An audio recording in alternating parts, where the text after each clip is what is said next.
In this lesson, we'll cover what subjects and objects are, and how you can identify them. Subjects and objects are super important in the Latin language, and recognizing them is essential if you want to become a good Latin linguist. Welcome to the first lesson of this Latin course, Latin Study for Everyone. Firstly, I want you to look at this sentence. What do you think is the subject, and what do you think is the object? Pause the video now to take a look. Now, I want you to look at the second sentence, which is slightly different, and find the subject and the object. Again, pause the video now to take a look. Let's look at this first sentence together.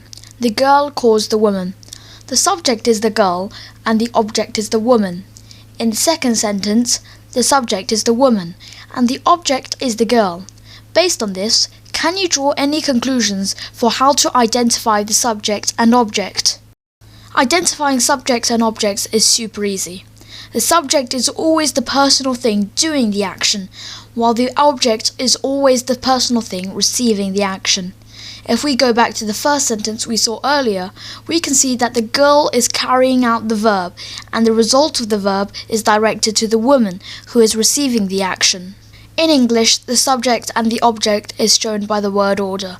The difference between the two sentences is that the nouns have switched places. From this, we can derive the fact that in English, the first noun is the subject and the second noun is the object. However, in Latin, word order does not play that much of a part, and this will be shown in the next episodes. Now, let's practice how to identify subjects and objects. Highlight the subject of these sentences and underline the object of these sentences. You can also do this in your mind. Pause the video now to have a go. We'll go through these together later on. Ready? Let's go through them now. The first sentence was, the woman praises the girl. In this sentence, the woman is doing the action, which means she is the subject, and the girl is receiving the action, which means the girl is the object. There is an easy way to figure this out, because the woman is in front of the verb and then the girl is after the verb, so therefore the woman would be the subject and then the girl would be the object again. The second sentence was, the girl calls the dog. Now in this sentence, the girl is before the verb, so that means she is the subject, and the dog is after the verb, which means that the dog would be the object. Now in the third sentence, it is the boy leads the dog into the field. This sentence is slightly more tricky because there are three nouns, the boy, the dog and the field, but not all of them can be either the subject or the object. So in this we'll use the same formula as before. The boy is in front of the verb, so it is the subject, and then the dog is after the verb, so it is the object. The boy is doing the action and then the dog is receiving the action. In the fourth sentence, it is the daughter tells a story. So again, the daughter is before the verb, so the daughter is the subject, and the story is after the verb, so that is the object.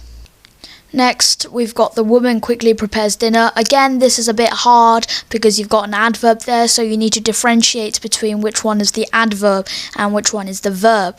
But it doesn't make that much of a difference, and so we can still follow our formula. The woman is before the verb, which is prepares, so she is the subject, and then the dinner is after the verb, so it is the object. Now this one is very tricky.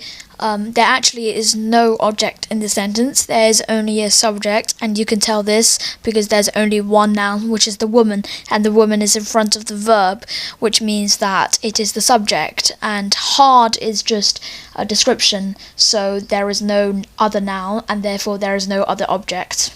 Now for the final one, we've got quite an easy one. Again, the girl is in front of the verb, so she is the subject, and then water is after the verb, so that is the object. I'm very interested to know your score, so please leave a comment down in the comment section below. Thank you for watching this episode, and see you in the next one.